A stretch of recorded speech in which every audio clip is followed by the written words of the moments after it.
Good evening. I'm Henry Neufeld. Welcome to tonight's study of eschatology.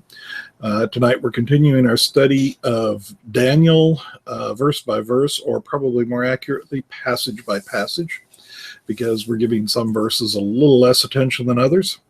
Let's invite the Lord to be with us. Lord, we thank you for the scriptures. We thank you for what we can learn from them, and we thank you for your Holy Spirit that will guide us.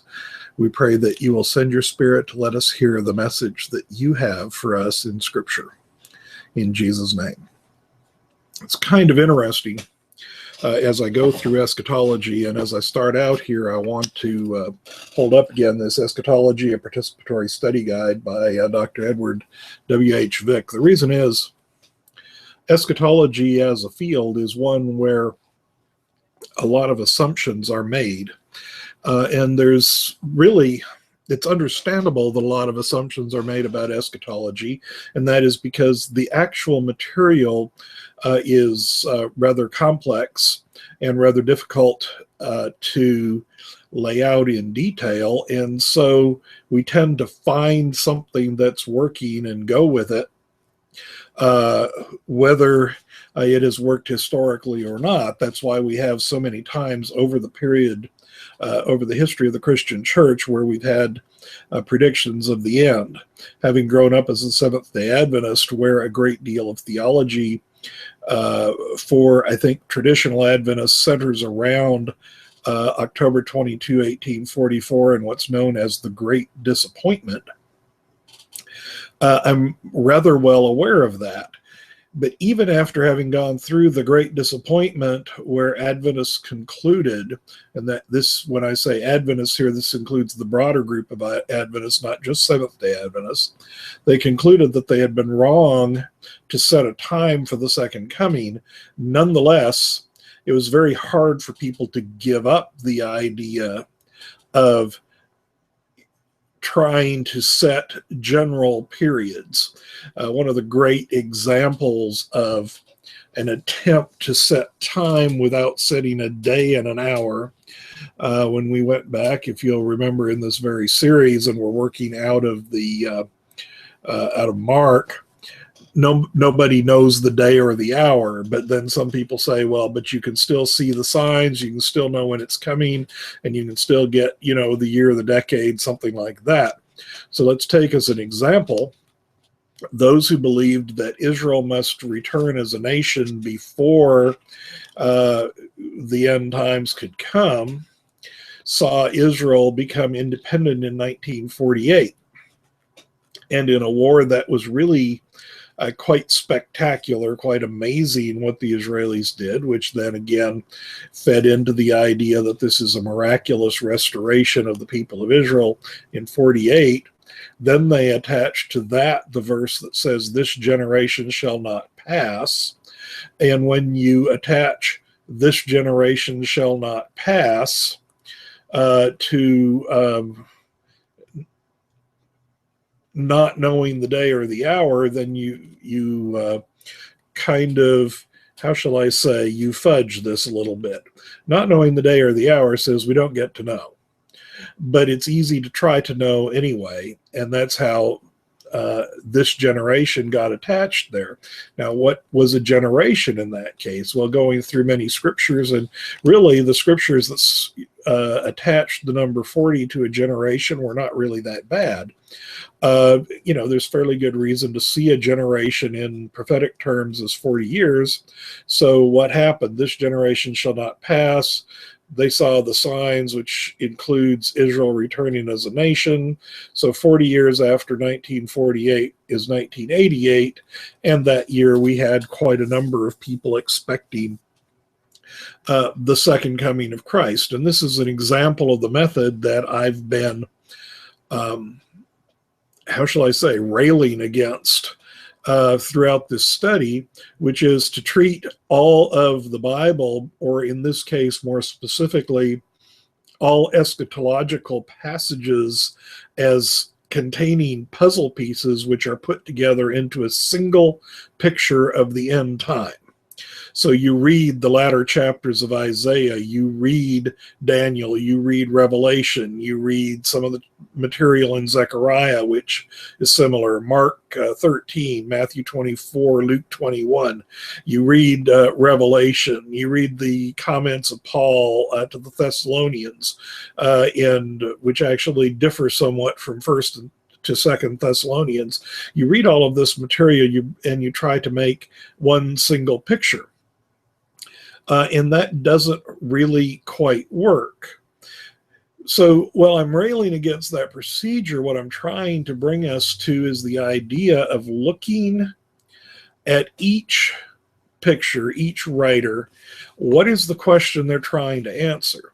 Because when we come to a biblical book without asking, what is it trying to talk about, we can get the wrong idea. And that includes the book of Daniel. Now, in the book of Daniel, very commonly, we teach in Sunday school things like the three Hebrews in the fiery furnace out of Daniel 3. A few people know about the handwriting on the wall, although many people will use the expression the handwriting on the wall and not realize that that comes from Daniel chapter 5 and Belshazzar's feast. So, those are Sunday school stories, but then separately when we go apocalyptic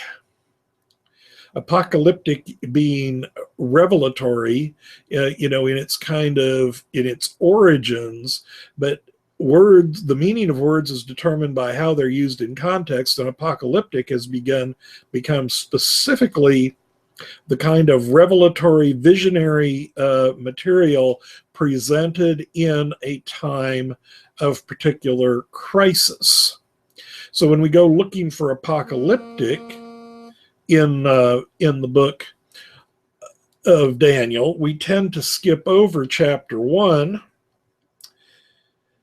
And we skip over chapter 1. We read chapter 2, which, because there's the vision that I'm about to get into tonight, that's apocalyptic, because here's a vision. It has a series of events that come up to the end time.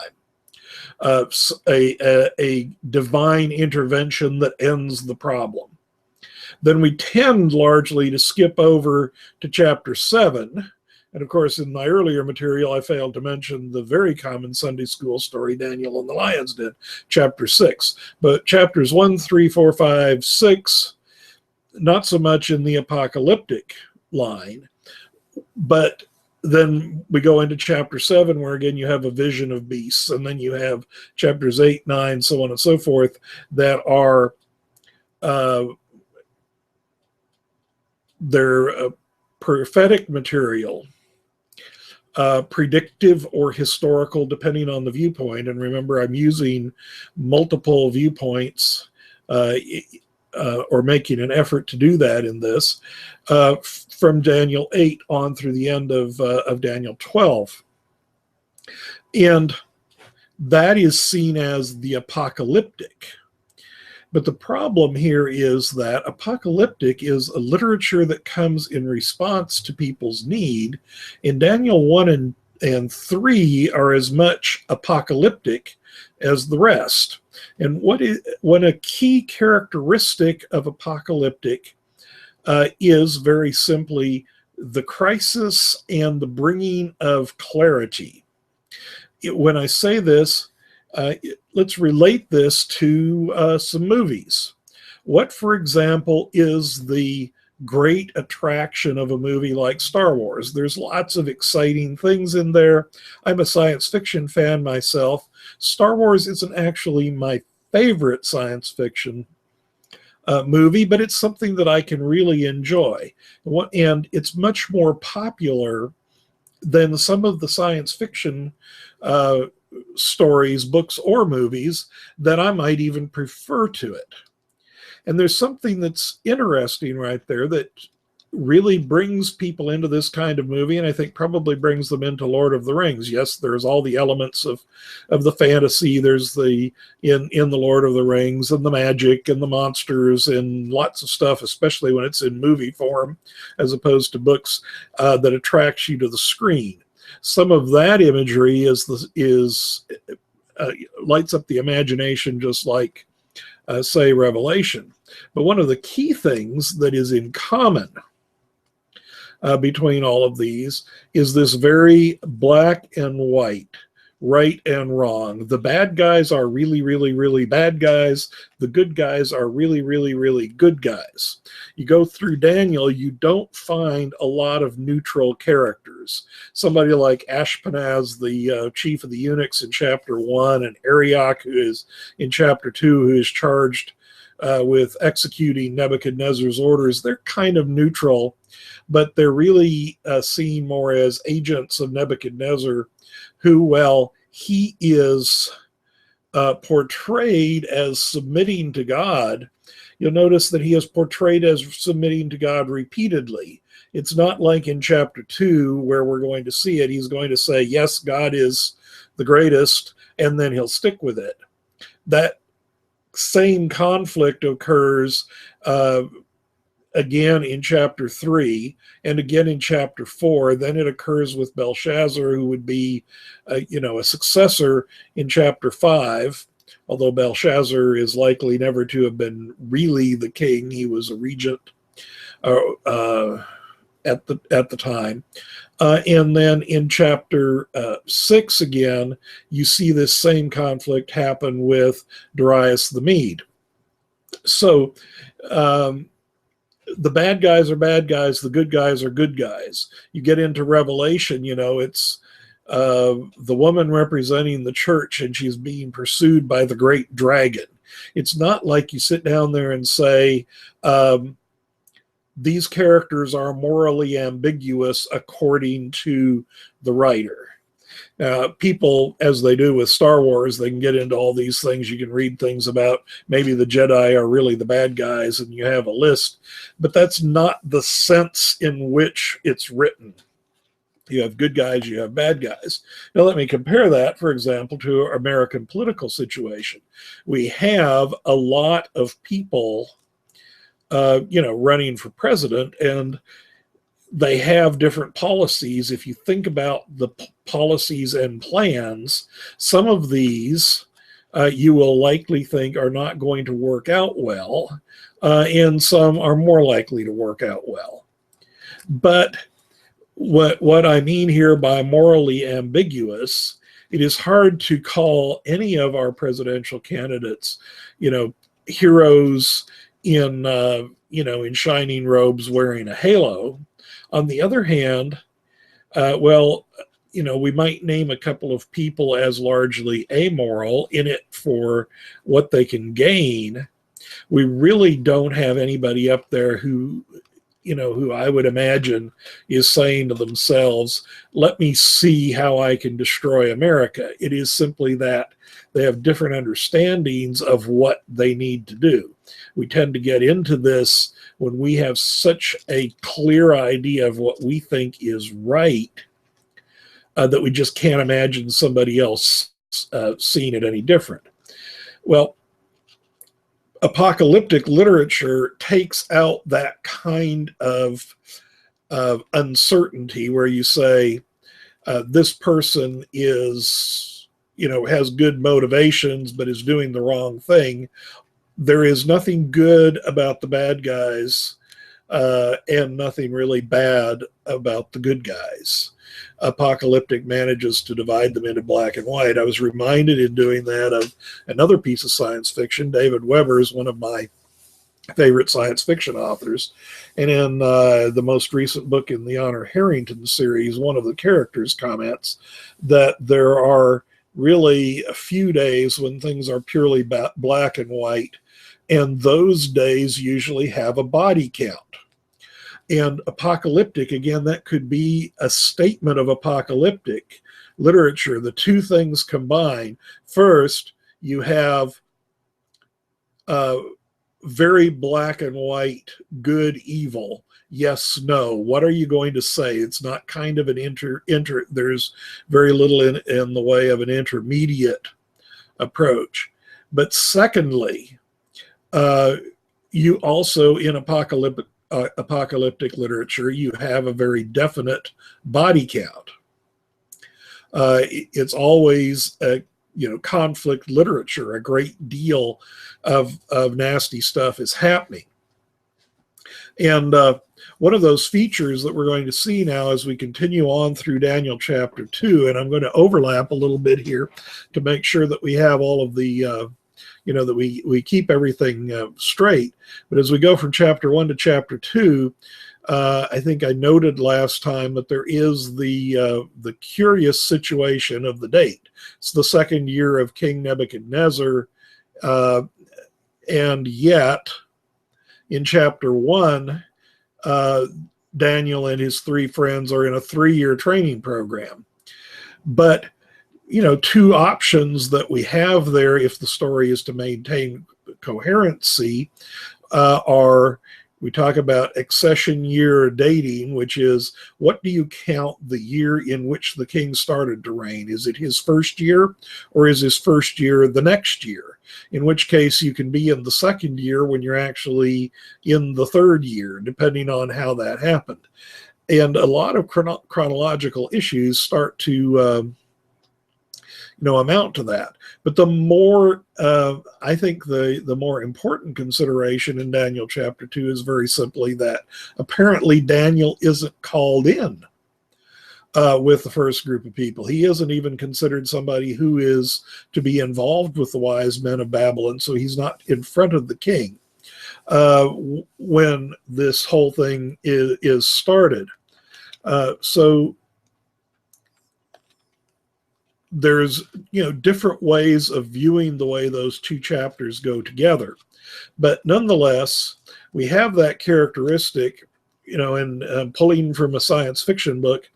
And what I'm doing is, apocalyptic literature will have at least those two characteristics, that things are in black and white and there's a body count.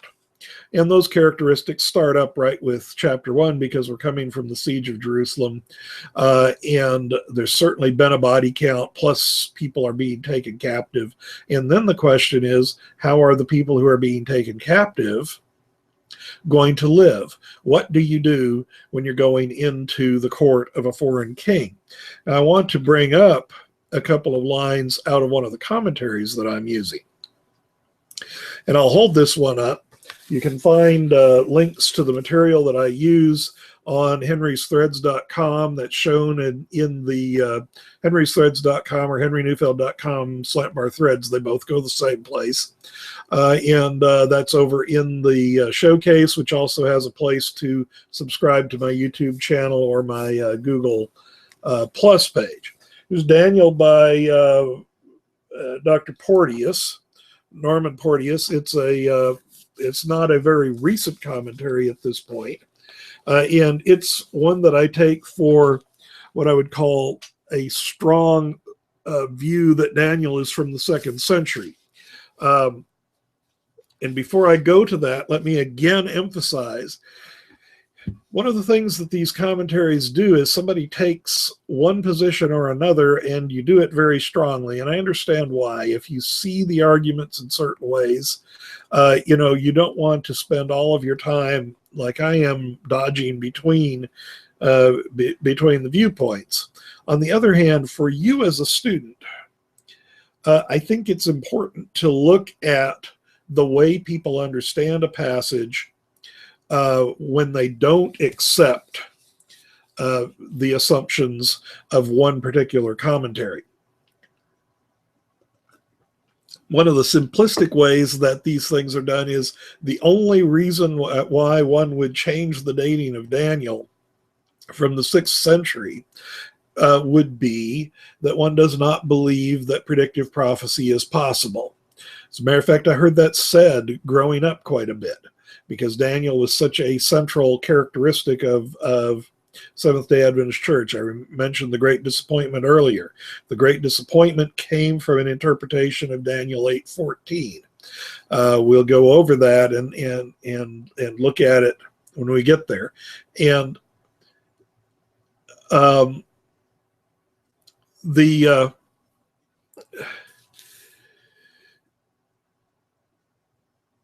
actually lost my train of thought there, so I'll confess to that and then go on.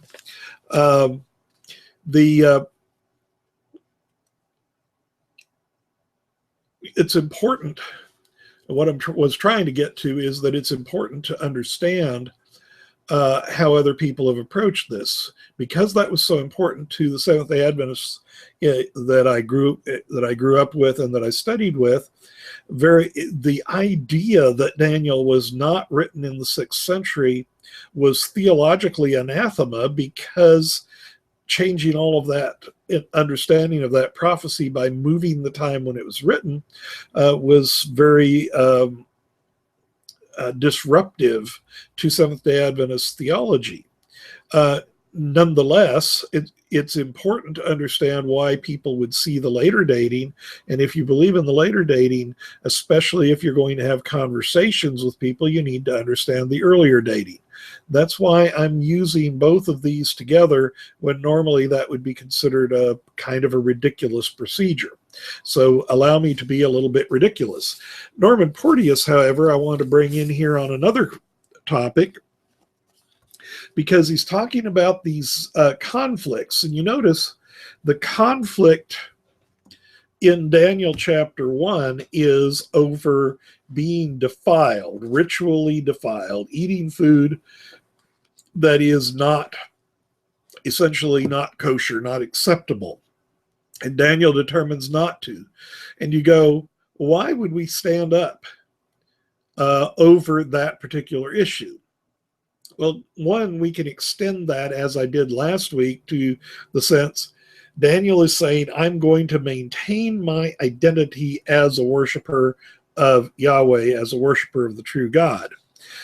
But I think we need to have a greater appreciation in history. One of our tendencies as a modern and postmodern people, and a lot of the time I don't see nearly as much difference as people think between modern and postmodern. Yes, there's a philosophical difference between the philosophers, but in people, I don't see it quite as much. But there's our tendency in studying history is to look at ourselves as the wonder kids of the universe, that we've got everything right, and isn't it stupid that they're fighting over whatever? And so we tend to look down on these historical eras and these historical events. Well, you're not going to learn from the experience of others if you're spending your time looking down on them. So it's useful to look at historical material from their own perspective. What was important? And sometimes you're going to find that there's things that are important embedded in what looks to you like something else. For me, the question of defiling myself with the king's meat is actually fairly low on the spectrum. For Daniel, it was the way that he said, I am still who I am. You're not changing my identity. You can change my name from Daniel, God will judge, to Belteshazzar and so on, but you're not going to change who I actually am. I will not be defiled. Anyway, quoting, this is on page 32, this is, when we read the history of the past, we may often have the feeling that the battles were fought on the wrong ground and for the wrong issues. At the same time, it may well be better in the end that certain battles should have been fought than that men should have felt that there was no issue worth fighting for. The martyrs of the Maccabean period, whose sacrifice is probably reflected in these stories of loyalty which occupy the first half of the book of Daniel, did Israel's religion a great service, and that service was not forgotten. Now you notice he connects this to the time of the Maccabees, that's 2nd century, because Porteous believes that Daniel was written at that time. And then he goes on, and another paragraph that I want to have here, in terms of again, chapter 1, the temptation, this is on page 33, to be impressed by and to make terms with the world is still with us. And a faith like that of this old Jewish writer can still speak to us of the loyalty and the courage which are needed to meet the world's challenge. That, in other words, the subject says, the subject that underlies Daniel's particular issue is still very much alive and well, because it is a temptation to go with the power of the world over the nature of the kingdom of God. I'm going to select here, I think, a comment from the audience. It says, we all have a time and place where we draw a line in the sand. And that's absolutely true. I think that connects directly here to Porteous's second comment, essentially that the temptation here is still with us to make terms with the world. And you have, and this is where we have a tension, and I want to add this in here again, because while we talk in apocalyptic literature of black and white, there's still, again, underlying not so black and white. Daniel refuses to be defiled, but he is still becomes one of the wise men of Babylon. He is living in this atmosphere. And so there's this tension. On the one hand, being in the world, on the other hand, not being of the world. And we don't have a clear statement in Scripture that says, here's how much you're in the world, here's how much you're of the world. We are simply said that we have to set ourselves aside, apart from the world, and at the same time we have to be in and influencing the world itself. You see this kind of reflection in a book like Ruth, with Ruth the Moabitess becoming an ancestress of David as she comes in. This is written in a time when, at the same time, Nehemiah is telling people in Judah to send away their foreign wives, because that was, mixing in Israel's. And similarly, you have the book of Jonah. Does God care about people in other lands? And so you see that kind of a conflict going on. How much are we in? How much are we of? How much are we apart from? And so, but there is always the place where we do have to find the right place to draw the line, and that is not always as simple. One of the interesting things with apocalyptic literature is that while it sets everything up in black and white, it also narrows down the issues so that we're not drawing the line on 50 things, but gives us very specific things. In Daniel here, a lot of the conflict centers around the simple question of identity and overall allegiance. Let me remind everybody that I do have the Q&A app active, and I do also have the showcase up, which includes a link to my website. Now, since I've been going here with Norman Porteous, before I turn a little further, which I'm going to here in a moment, as a matter of fact, I'm turning now, but I'm going to read in a moment from, as we resume where we were in chapter 2, and note that these things don't go rapidly. I'm also going to hold up this one, Desmond Ford, Daniel. You can put this into Amazon, and some of these are available used, and there's also some more recent work by Desmond Ford on this subject. And the reason I'm holding this up is because this book in particular strongly advocates for a 6th century dating. And I find it extremely useful in my own thinking to read books that are favorable to a 2nd century and those that are favorable to a 6th century side by side. This evening, in preparation for this, I read the comments on Daniel 2 of both of these commentators through, as I prepared. I did not, however, and you can decide whether I'm fair or unfair, I didn't underline anything from Ford to use in my session. Now, we got last week, we were starting to talk about Daniel coming before the king and how Daniel says that he is not the one who is able to tell the king, but there is a God in heaven who knows secrets. And it's a very important point. And interestingly enough, one of the parallels is Joseph in the court in Egypt.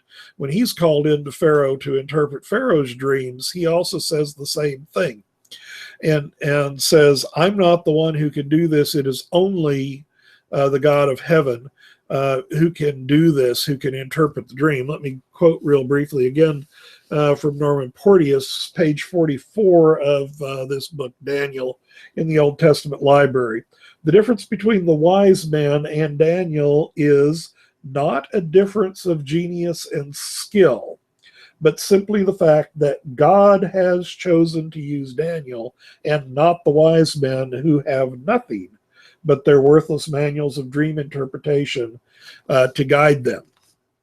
And I think that's it's a good statement of what's going on, and an important statement, which says that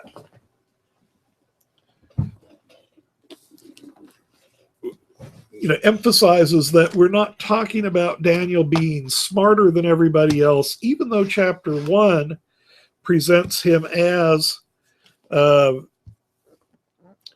wiser and so on than all of the other wise men. But that is not what makes the difference when we come down to this final event. So he has gone in to the king, and here's the difference. And let me read this again. I'm reading from the New Revised Standard Version today. Like I said, I do consult the Aramaic text. I do not attempt to translate Aramaic into English on the fly. So I'm going to go through. Let's start here in verse 29. I don't think I'm skipping over too much. To you, O king, as you lay in bed, came thoughts of what would be hereafter, and the real revealer of mysteries disclosed to you what is to be. Verse 30, but as for me, this mystery has not been revealed to me because of any wisdom that I have more than any other living being. Notice again, Daniel is repeatedly emphasizing the fact that this is not him. It is not that Daniel was able to figure this out because he is wise, because he is bright, or anything like that. But in order that the interpretation may be known to the king and that you may understand the thoughts of your mind. And now we get to the vision. These next few verses are why people who are studying this as apocalyptic literature tend to study Daniel 2, while they will pass more rapidly over 1 and 3 and so on. But those other chapters are every bit as much the setting, and they're setting up the purpose of apocalyptic literature. And that's what I want us to keep in mind as we go through Daniel. What is the purpose? What are we trying to get at here? What are we trying to accomplish?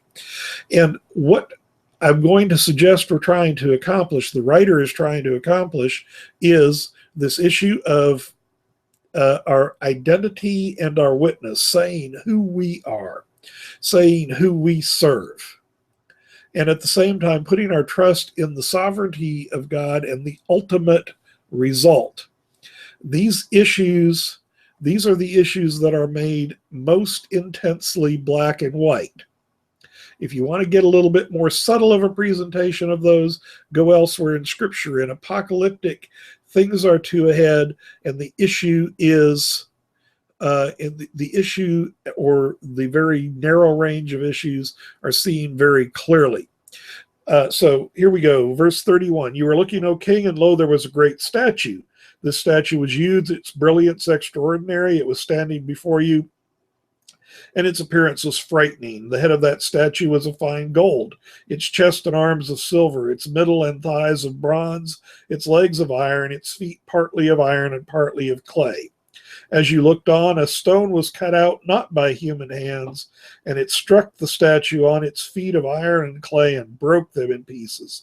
Then the iron, the clay, the bronze, the silver, and the gold were all broken in pieces and became like the chaff of the summer threshing floors, and the wind carried them away so that not a trace of them could be found. But the stone that struck the statue became a great mountain and filled the whole earth.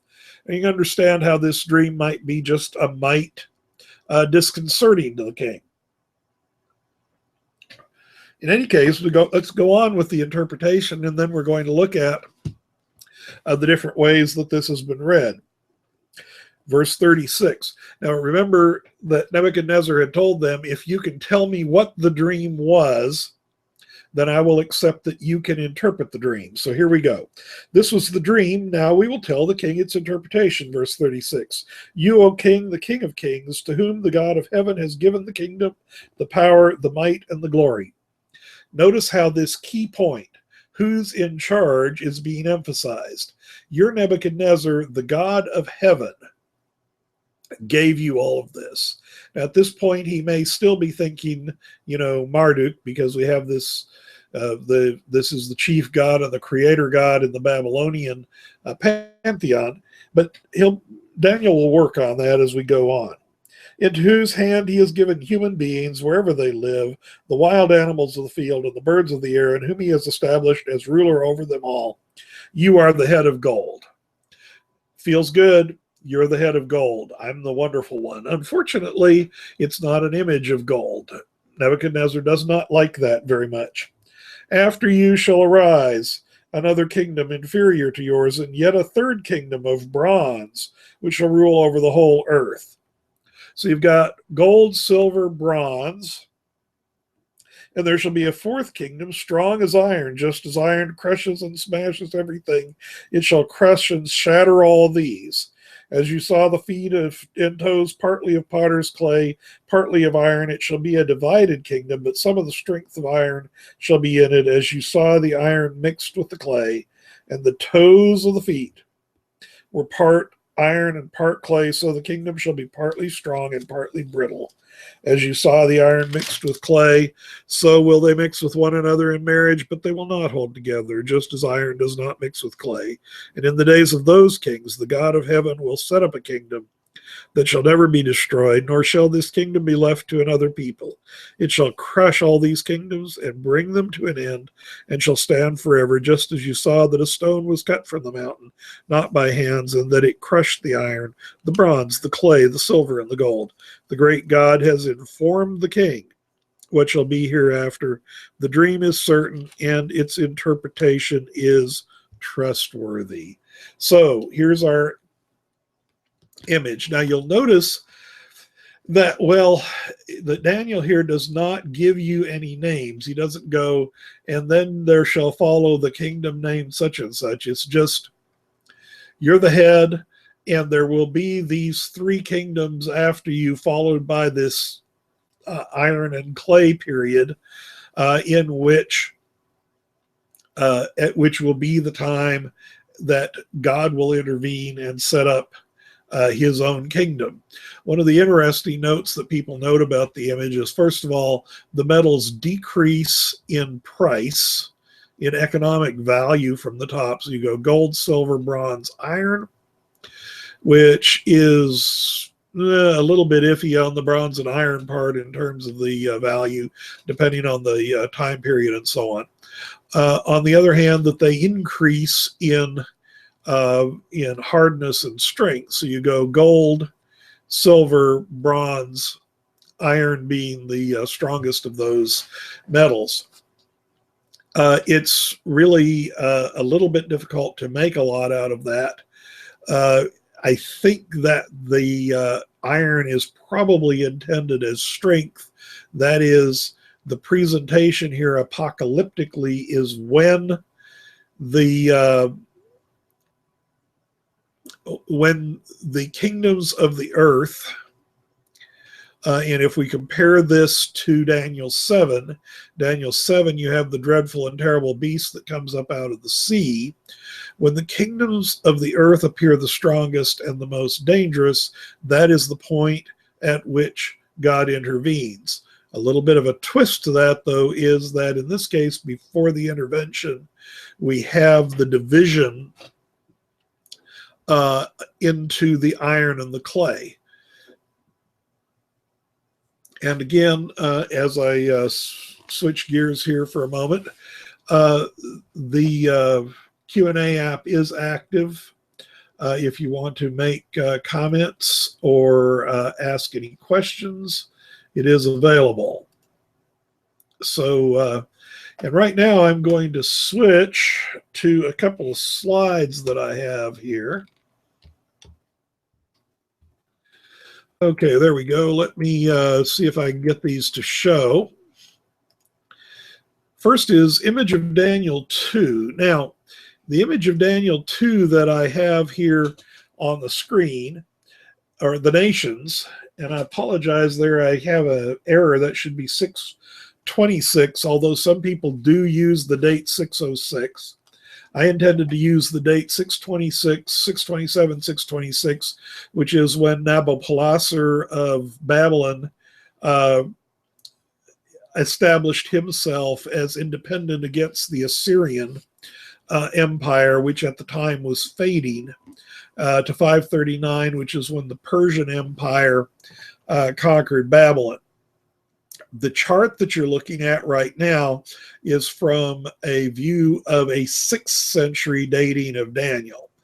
And a 6th century, or I should say, normally goes with a 6th century dating of Daniel, because in general, those who hold a 2nd century dating of Daniel also hold that the prophecies of Daniel culminate in the time of the Maccabees. In other words, what Daniel has to say, bar the stone cut out without hands when God ends everything, culminates in the 2nd century, in the time of the Maccabees.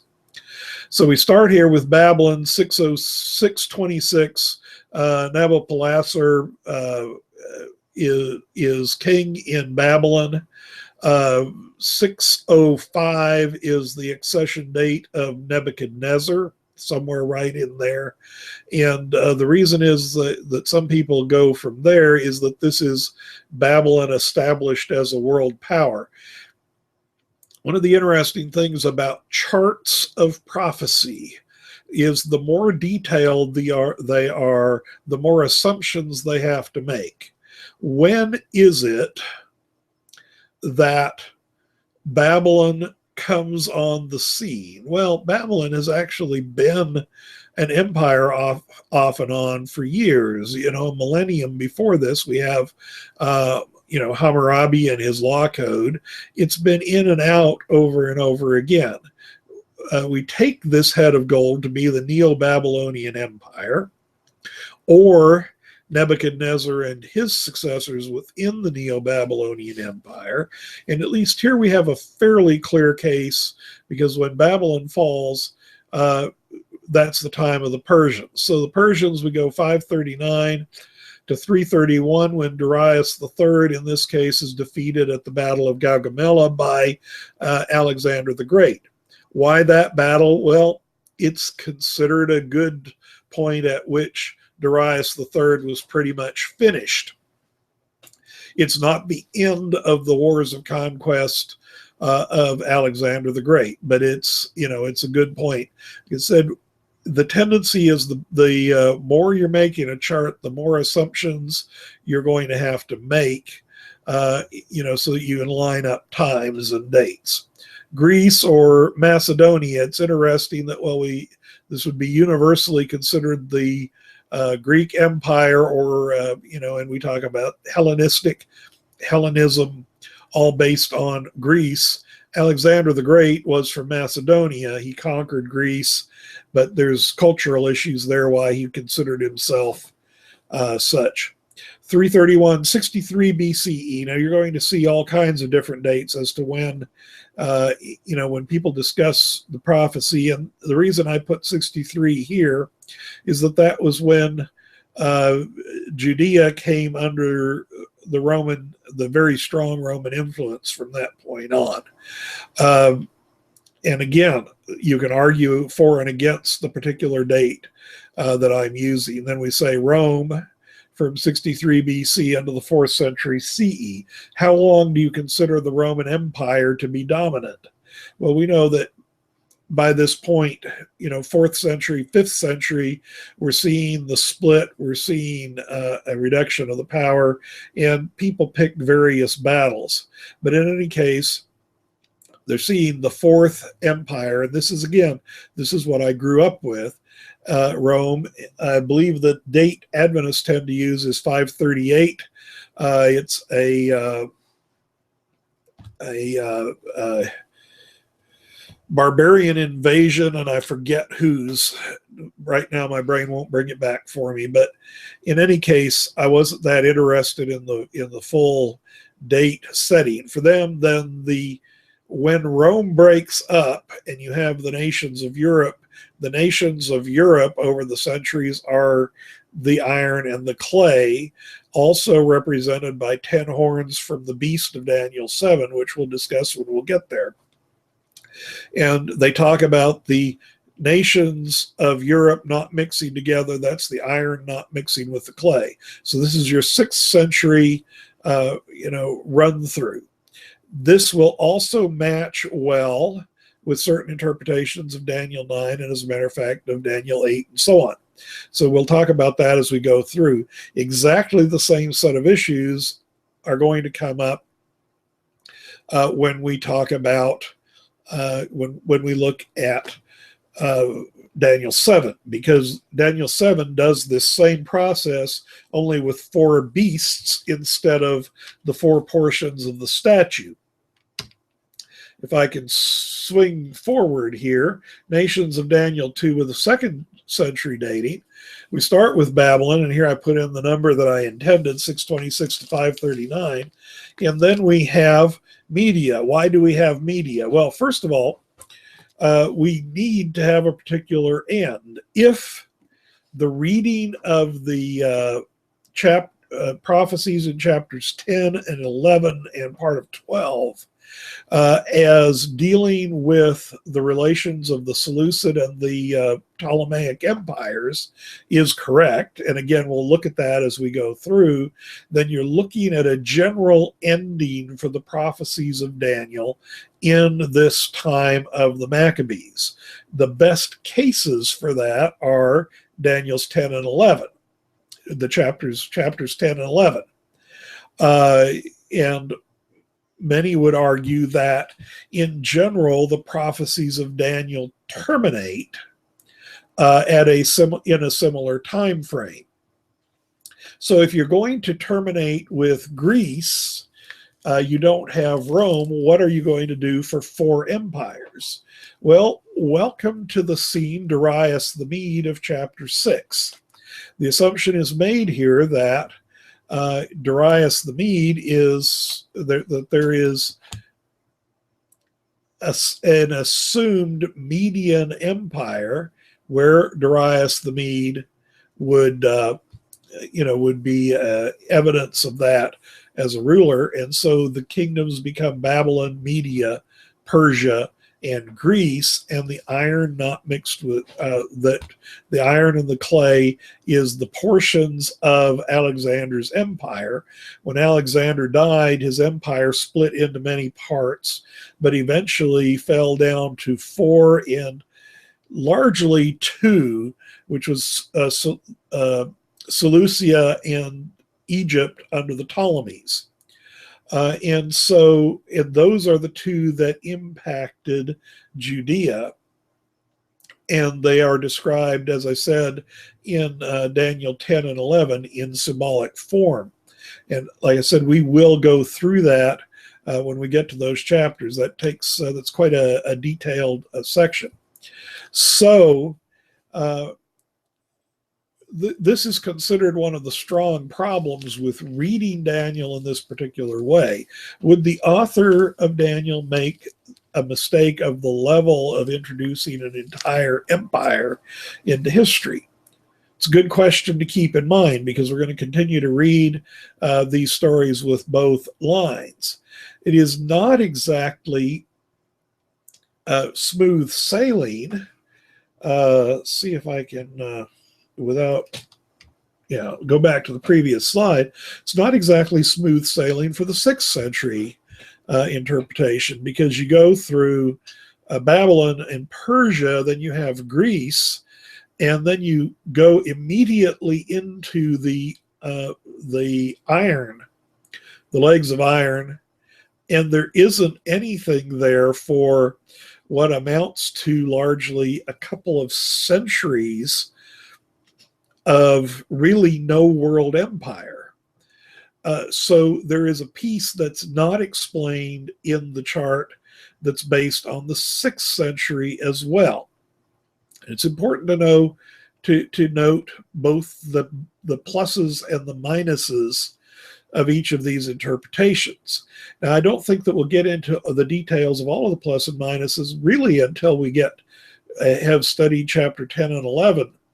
And that's why I'm leaving this kind of open, because one of the ideas of this series is not for me to tell you everything that I believe, but to talk about how you make the decisions. So one of the questions that we should leave open here is, how do the various prophetic passages of Daniel relate? Should Daniel 8, 7, 8, and 9, for example, look toward the same termination? And if so, do they? How can they be explained? That's a worthwhile question to ask. So anyway, here we are with Daniel, with these two charts, and like I said, there's a lot of assumptions in the charts, but nonetheless, that can give you an idea of the image. Now, of course, there's a second issue to go here. And that is when the stone cut out without hands lands on the feet of the image. And the reason is, again, because it's easy for us looking back to go, okay, well, there's a long time between the feet of the image and the arrival of the stone. But to the people who heard this, to the people who hear it as crisis literature, saying God's in control, not Nebuchadnezzar, the head of gold, is not. He will be replaced by others, and eventually all human rulership is replaced by God. That is a kind of an immediate message for the people. And so it would be quite reasonable for them to expect this stone to intervene at a point that's near on the horizon. And that is a place where the 2nd century date people have an edge again, which is that if Daniel is addressing the 2nd century, it is addressing an immediate circumstance in the audience. Whereas if it's written in the 6th century, it's addressing things that are far away. One who accepts predictive prophecy can accept that prophecies look forward that far. Most predictive prophecy does not claim to speak that far into the future, especially very specific predictive prophecy. Most predictive prophecy speaks a lot more simply and of goals, such as a coming Messiah. Somebody will come from the line of David and will do certain things. So Daniel is a very special case. You don't have a lot of material to parallel what's going on here with. So with that, let's go on and at least finish this chapter in these last 6 minutes. There's only a couple of verses, and then we'll just barely introduce chapter 3, although for our purposes, chapter 3 is going to go fairly fast, as it makes its point fairly directly, but there are several verses I'd like to underline with it. Verse 46, King Nebuchadnezzar fell on his face, worshiped Daniel, and commanded that a grain offering and incense be offered to him. In this case, either treating him as a god or saying, well, in order to do that, you were pretty much touched by a god, and I want to be as reverent as I can. The king said to Daniel, truly your God is a God of gods, Lord of lords, revealer of mysteries, for you have been able to reveal this mystery. Then the king promoted Daniel, gave him many great gifts, made him ruler over the whole province of Babylon, and chief prefect over all the wise men of Babylon. Daniel made a request to the king, and he appointed Shadrach, Meshach, and Abednego over the affairs of the province of Babylon. But Daniel remained at the king's court. It's always an interesting question of why Daniel accepted worship, although it doesn't really say anything about what Daniel did. It just says what Nebuchadnezzar did, and does not record that. We may be expected to assume that the same Daniel who made it very clear that it was not him, was nothing in him that could do it, would also have said, worship is not for me. And of course, what Nebuchadnezzar says at that point is that his God, Daniel's God, is the God of gods. Again, one of the characteristics of these stories that I pointed out when I started today is that Nebuchadnezzar doesn't stay converted. None of the kings stay converted. You keep changing. They keep getting confronted and confessing, but they don't stay. And as we go into chapter 3, that's exactly what's going. Daniel says, you are this head of gold. Nebuchadnezzar has a logical response. The whole image is going to be gold. If that's me, it's all me. And it's all going to stand up and everybody is going to worship.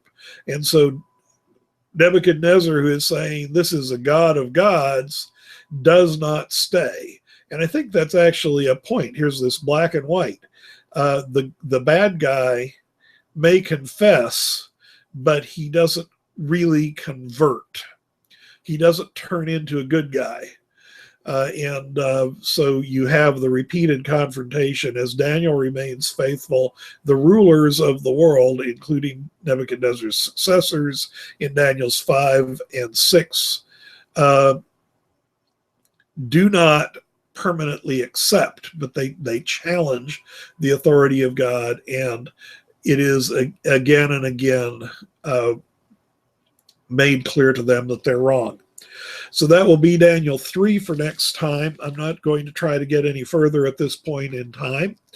Give you a couple of notes. Tomorrow at 4 p.m. Central Time on the Energion Publications, or it's titled Energion Discussion YouTube channel.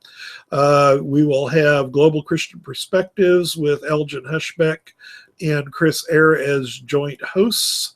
They'll be discussing some of the current issues in the news from a Christian perspective, or you could say from multiple Christian perspectives.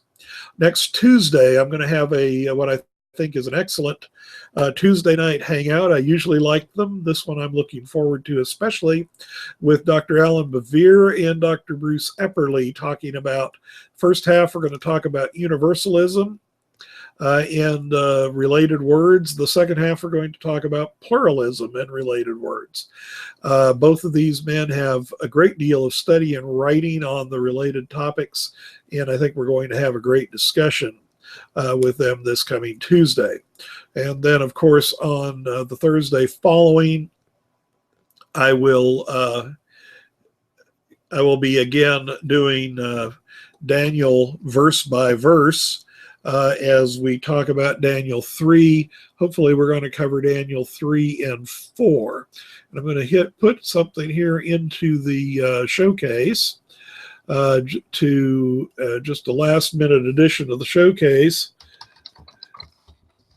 And that's the Energion Discussion Network, because we've changed. We have gotten regular contributors to cover all of our time, and these are some very good contributors. So there's going to be a number of really interesting posts coming through that. So I want to invite you to the Energion Discussion Network. With that, I'm going to call this complete. See you next week to talk about Daniel 3.